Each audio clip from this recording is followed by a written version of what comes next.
कारागृह म्हटलं की आपल्या डोळ्यासमोर येतं ते दृश्य, शिक्षा आणि एक बंदिस्त आयुष्य. मात्र याच कारागृहाच्या आतमध्ये बंदीच्या हाताला काम आणि त्यांना पुन्हा समाजात कसं वावरता येईल याचा देखील प्रयत्न केला जातो. कारागृहाच्या आतमध्ये विविध प्रकारचे कौशल्याचं प्रशिक्षण घेऊन बंदी राबविला जात आहे. नमस्कार, सिटी न्यूज मधून मी रोहिणी. मी आज सध्या आहे नागपूरच्या मध्यवर्ती कारागृहामध्ये. विषय या भिंतीआड कसं आहे ते आज आपण बघणार आहोत.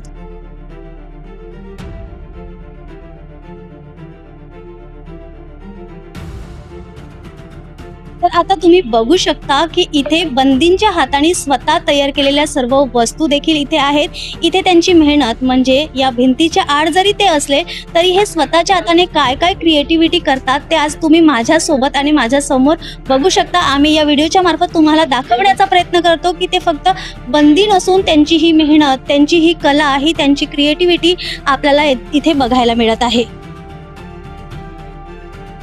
ज्यांची आपण प्रतिमा वेगळी केली होती, आज तेच बंदी बघा की इथे शिवणकाम, सुतारकाम आहे, हस्तकला आहे किंवा बेकरीचं जे सामान आहे हे आपण इथे बघू शकतो की बेकरीचं देखील सामान आपल्याला बघायला मिळत आहे. इलेक्ट्रिशियन झालं, सौर पॅनल तंत्रज्ञान झालं, स्वयंपाक, अशा विविध कामांचं प्रशिक्षण देखील इथे उपलब्ध आपल्याला दिसत आहे. इथे आतापर्यंत जरी आपण बघितलं तर 270 बंदींनी हे प्रशिक्षण पूर्ण केलं अशी माहिती आपल्याला इथे मिळालेली आहे. त्यांच्या हातातून तयार झालेल्या विविध वस्तूंची विक्री केंद्रही आता सुरू करण्यात आलं आहे. या उपक्रमाचा उद्देश शिक्षा संपल्यानंतर बंदीच्या हातात एक कौशल्य असावं, त्यांना रोजगारांची संधी मिळावी आणि पुन्हा समाजाच्या मुख्य प्रवाहात उभे राहावे हा आहे. कारागृहाच्या भिंतीआड असलेले हे हात केवळ शिक्षाच भोगत नाही तर स्वतःचं आयुष्य नव्याने उभं करण्यासाठी ते काम कसं करतील हे देखील इथं शिकत आहेत. तर आता आपण सर्व बघितलं की बेकरी पासून आणि सुतार कामापासून हे सर्व काही इथे त्यांनी क्रिएटिव्हिटी आपल्या समोर करून ठेवलेली आहे.